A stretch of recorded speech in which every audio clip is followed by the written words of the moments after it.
Hey, Steve Zelenardi here with Remax Treviso North Realty. Happy Monday morning. Just a real quick update on the current inventory. Right now, we're at 29,613 units, so down a little bit since last week, which is great. We've dipped under 30,000.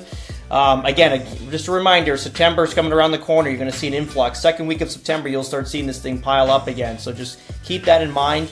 748 sales, 500 was basically single-family detaches or nothing attached to a condo, and 248 condo sales. So pretty good. I think ultimately very good. We've been selling our listings, which is fantastic. I think we sold 2 or 3 listings last week, which was great. Properties have been sitting on the market for like 90 days. 80, 90 days, so massive amount of showings, no offers, and then ultimately we work on an offer. And again, we're keeping our clients notified on what's currently happening in the market, and then again, we're presenting the economics, and they got to make a decision at that point. But every day on the market, you're losing money here in Toronto, so that's what we're keeping our clients in mind. It's obviously been a year of transition, so we're not everything is selling. Some of the properties that we've and again, we're very transparent with this. We go to listing presentation. This is where the market's going to be. This is where it's going to sell at. And then we're, kind of put to list homes at a higher price that we're not willing to do. Is we'll do it as long as we can get down to a price that makes sense to the market, and then ultimately sell it. Because the last thing you want is your clients to feel like they left money on the table. So give them their price for 1 or 2 weeks, and then ultimately start adjusting to where it needs to be in reality. So that's exactly what's happening too. I think we lost, I don't know how many listings. One listing was just timing. That's indifference. What are you going to do? Good client too. That's probably the one that hurt. Again, it was timing. We got it sold conditional, and then it fell through on home inspection, and then we had so many more showings go on, but no offers, and then verbal offers and sale upon purchase of property. So it was like one of those bad luck listings. What are you going to do? It is what it is. And then you kind of shift that on to one of the last ones here we had. It was reality sales price is where we're at. We kind of look at what the past is. You can't look at 2017 or 2022 at the height of those markets as a different market. So again, just circumstances. We listed at a price that didn't make sense to us, and we're very vocal about that before signing the contract, with an agreement that we would get down to the prices that we were suggesting, and never got down there. And time on the market prevails, the contract expires, and no one feels like selling anymore. But and this is the reality is like every listings costs $2,000 to $3,000 to input, plus all the time management behind it. So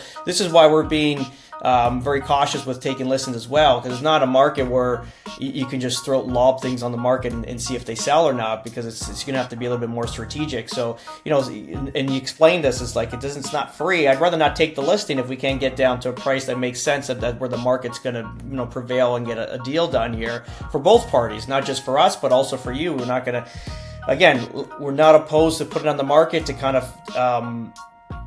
to make sure we're not leaving any money on the table, because we can get stuff wrong too. We're not perfect, but majority of the time, 95% of the time, we're very accurate where we are with pricing, and this is why we get so many deals done and sold.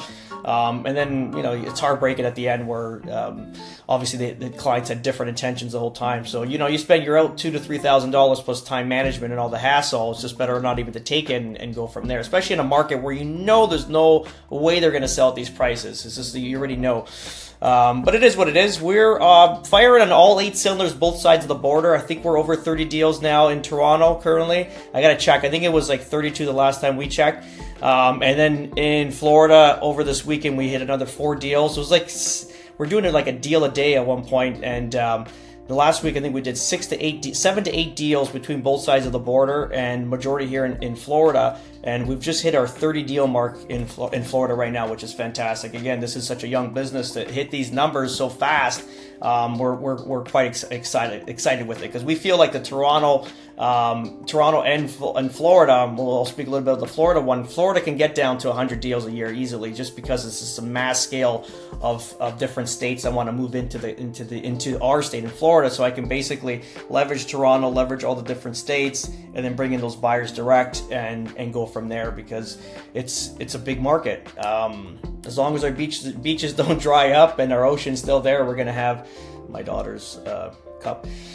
We're always gonna have a market, which is great. Another thing I wanted to talk about is this. Look at this. So I was driving my daughter to work this to the school this morning. I woke up with the driver to school at 6 a.m. I'm waking right now up at 4:30 to go to the gym, work out an hour, and then get these guys to school before 6:20, 6:30. But look at this. So this is around 6:20, 6:30 this morning. Look at the gas prices. So $2.69 a gallon. Let's convert it. I know you can't look at it in Canadian funds. You got to look at it in U.S. funds. Okay, so we're gonna convert $2.69 divided by 3.78, which is a gallon basically, into liters. So let's just see. $2. What are we at? $2.69 divided by. You're 71 cents a liter here right now in Florida. 71 cents a liter. When I was back in Toronto just recently, we're at $1.30, $1.40, and that's just because of the carbon tax that was just removed recently during elections. Wait till that goes backwards at 150, 160. It's Europe. Canada has become Europe. But look at the difference. So I was talking to Mike about this just recently. The cost of living here is so much like malleable, like it's palatable rather. It's just so efficient to live here. Like if you look at fuel costs, I have an E-Class Mercedes, so it's a big Benz with a large fuel tank, and it cost me $61 to fill it up with premium. If you think about that, so $61 to fill up a big Mercedes in premium. So that's got to be about a 65 to 70 liter tank of fuel. And it's costing me $61 to fill up with premium. It's not like I'm going skimp here, because if I went skimpy, I'd probably be at $55, $53 a fill up every time. Just to kind of show you that, and that relates to everything. Grocery bills, housing costs, everything is related to energy. When you have low energy, you have a strong middle class community. When you have high energy, you're gonna have a poor middle class. It's just, you got to stem this all down into like little bits here, not go into too much economics. Cheap energy, you got a thriving middle class. Expensive energy, you got a depressed middle class. That's just reality. So if you kind of look at what we're paying for fuel here, which kind of relates to everything in energy. If you see our house, again, the square footage, it's just to kind of give you the scale of it. I'm not like showing off or anything, but the house we have is a large home, so it's 4,700 square feet, 2-story. So it has two of everything, 2 air conditioners, massive air conditioner on the side of the house. And remember, that thing runs year round, okay? And then 2 air handlers, which is basically what we call a furnace. So there's two big machines everywhere throughout the property. And like July, August is going to be the most expensive months to run your property. Why? Because obviously the heat, we're ranging between 90 to 100 degrees every day. And again, it's not like 100 seems a lot. It's like 37, so it's not like crazy. So you're around there. Is that 37? Yeah, I think 37. Or yeah, I think with 37 degrees. So between 31 and 37 degrees. And ultimately, it runs all year round, or all through July, like very extensively. We had people living in our home with us for 7 to 10 days, just they're on vacation. So imagine beach, pool, showers. You had like 10 people showering every day. So we ranged, I think for that month there, under $500, and that was gas, electrical, and water. Okay, so under $500 to run that. In like the cooler months in January, this house will run between $250 and $280 a month. Let's just say that. So just to kind of give you an idea of like a cost of living, everything else. Insurance, we're around $2,800 a year right now. Again, that's with hurricane insurance. We don't have flood insurance because we don't need it. We're not in a flood zone. So it's a little bit cheaper there.